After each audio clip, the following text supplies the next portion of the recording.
My wife faked a breakdown to avoid signing divorce papers. I said nothing. Then I hired a private investigator. 3 days later, her plan collapsed. Mel was married to Julie, 36 for 10 years. The last 2 have been rough, like truly grinding gears, no oil rough. We tried counseling, date nights, the works. Nothing. So 6 months ago, I said the D word, divorce. It wasn't pretty. Tears, accusations, the usual. But eventually she seemed to agree. We started the paperwork, aiming for amicable. No kids, thankfully. Assets are straightforward. A house, mostly my down payment, but marital property, I get it, some savings. I was ready to be fair, even generous, just to get it done. Fast forward to last week. My lawyer sends over the final settlement and divorce papers. Standard stuff. I signed, sent them to Julie's lawyer, expected them back promptly. That's when the theatrics began. Julie calls me, voice cracking. Peter, I can't. I just can't.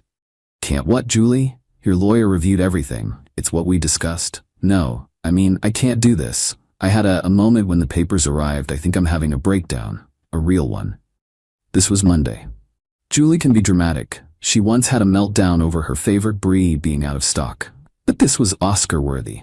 Palpitations, dizziness, inability to leave her bed, all triggered, supposedly, by the sight of divorce papers. I went to our old house. I'd moved to a rental a month prior. The place was a mess, not depressed mess, more staged depression mess. Julie was in bed, lights off, clutching a lavender eye pillow. Pale, yes, but an underlying composure. Peter, she whispered, I need you. I can't sign anything. Not now. I'm not, well, you wouldn't kick me when I'm down, would you? Wide, pleading eyes. Here's the thing. I know Julie. Or thought I did. Something felt deeply off. This wasn't grief. It felt like a strategy. A desperate one. I played along. Of course not, Julie. Your health is paramount. We can pause everything, focus on getting better. I even fluffed her pillows, made tea. Inside, my brain was blaring red alert. She asked me to stay the night, on the couch naturally, claiming fear of being alone. I politely declined, citing an early work meeting. Promised to check in. The second I got to my apartment, I was on Google. Private investigator near me. Julie has always been adept at getting her way. Right now, she wanted to avoid signing those papers. Why? Money, probably. Fair isn't everything. Or maybe control. It's a potent drug. Hired a PI the next morning, Tuesday. A discreet ex-cop, Tyler. I explained the situation. Soon-to-be ex faking a debilitating mental breakdown. My suspicion of manipulation. I needed proof. Tyler said he'd start immediately and report any significant findings ASAP, aiming for a fuller picture in a few days. I continued the concerned future ex-husband act. Texts, how are you feeling? Need anything? Short, supportive, non-committal.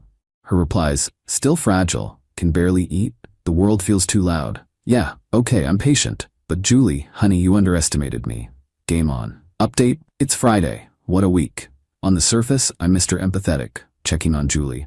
Thinking of you, I text, hope you're resting. It makes my skin crawl now, but the illusion must be maintained. Her responses remain pure melodrama. Julie, thanks Peter, so hard. Dr. Douglas, her GP, said I need complete rest, no stress. Tried to read, couldn't focus. My mind is just shattered. Meanwhile, Tyler the PI has been worth his weight in gold. He called me late Wednesday afternoon, just over 24 hours after he started. Mr. P. Tyler, got some initial, very clear visuals for you. My stomach clenched. Already? Your wife, Julie? Her complete rest is impressively active. He emailed the first batch of photos, clear as day. Photo 1, Julie, Tuesday morning, mere hours after our breakdown discussion, the day PI started, looking chic in activewear, sunglasses on, laughing with her friend Heather, leaving a trendy spin class. Photo 2, Julie and Heather, Tuesday afternoon, at an outdoor cafe, clinking mimosa glasses. The can barely eat Julie was devouring a massive avocado toast. Photo 3, Julie, Wednesday morning, browse expensive handbags at a department store. Not just browse, she was there over an hour. Her shattered mind seemed laser-focused on a designer clutch. My blood pressure spiked. But my face? Poker. This wasn't just about avoiding papers. This was her living it up while angling to paint me as the villain. The audacity. I didn't wait. Thursday morning, I met my lawyer, showed her the initial evidence. She was, to put it mildly, furious on my behalf. This is textbook bad faith, Peter. By Thursday afternoon, Barely 72 hours after Julie's breakdown performance, my lawyer had dispatched a sharply worded letter to Julie's counsel. It stated our awareness of Julie's activities, attached copies of those first damning photos, the spin class, the mimosas, the shopping, and reiterated our expectation that the originally agreed-upon divorce papers be signed by Monday, or we'd be filing to compel and would introduce this evidence of misrepresentation. Seeing those photos, knowing that by Friday, exactly 3 days after hiring Tyler, Julie and her lawyer were now staring at undeniable proof of her charade, I knew her elaborate plan, whatever its full scope, had fundamentally collapsed. She'd been caught, red-handed, in the opening act of her deception. The rest would be her flailing, but the core of her strategy was already dead in the water. I continued my concerned texts to Julie, just to see. Me, Thursday evening, "Hey, just checking in. How was your day?" Julie, voice tight when she finally replied late Thursday. Difficult. Very stressful. I bet it was once her lawyer called her. The entitlement is staggering. She genuinely thought she could pull this off. Tyler also noted she'd hastily scheduled a meeting with a new lawyer for Friday afternoon, not our amicable one. This new one was a known shark. So her original plan A, the breakdown, was already shot, and she was scrambling for a plan B. Too late. The cracks were not just showing, the foundations of her deceit were crumbling. Update. So Julie's original plan to feign a breakdown and delay the divorce indefinitely? That backfired on her pretty spectacularly by the end of last week, thanks to Tyler's swift work and my lawyer's quick countermove. As predicted, receiving that letter with photographic proof of her active recovery sent her and her now new shark lawyer, Mr. Aaron, into a tailspin. But did she gracefully admit defeat? Oh no, entitlement like Julie's doesn't just evaporate, it mutates. Her new strategy, cooked up with Mr. Aaron, was clearly if you can't feign illness, feign victimhood, and escalate demands. The weekend brought the emergency. Saturday morning, a frantic call from Julie. "Julie, Peter? Oh my goodness, you need to come over. It's the basement. It's flooded." Instantly suspicious. Flooded? How? Did a pipe burst? I don't know. I just went down there to get the old photo albums, thought looking at good memories might help my state of mind, and there's water everywhere. My precious memories ruined. And all your old work files are down there too. Told her I'd come. Called Tyler, change of plans, meet me near the house, suspect manufactured crisis.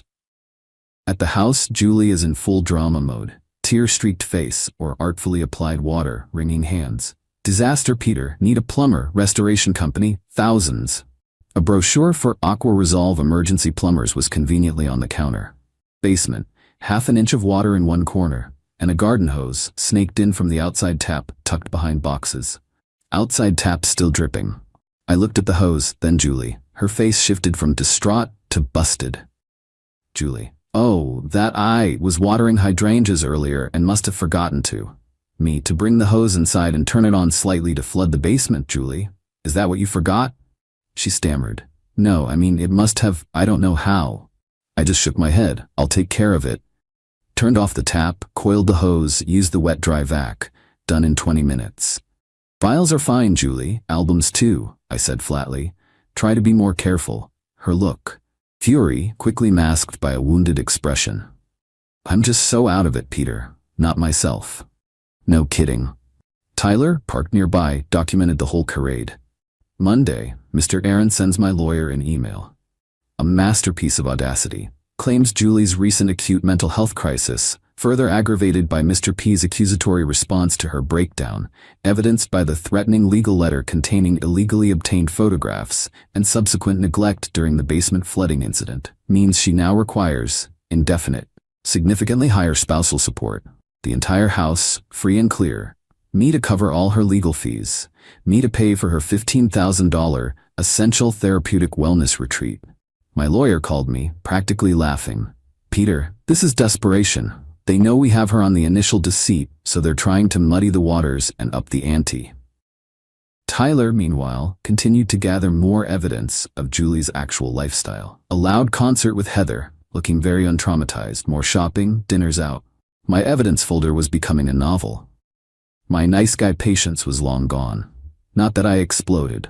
I got colder. I told my lawyer, okay, Let them have until their original Monday deadline to sign the first agreement. If not, we file everything. Heather, Julie's buddy, even called me, accusing me of stalking and harassment.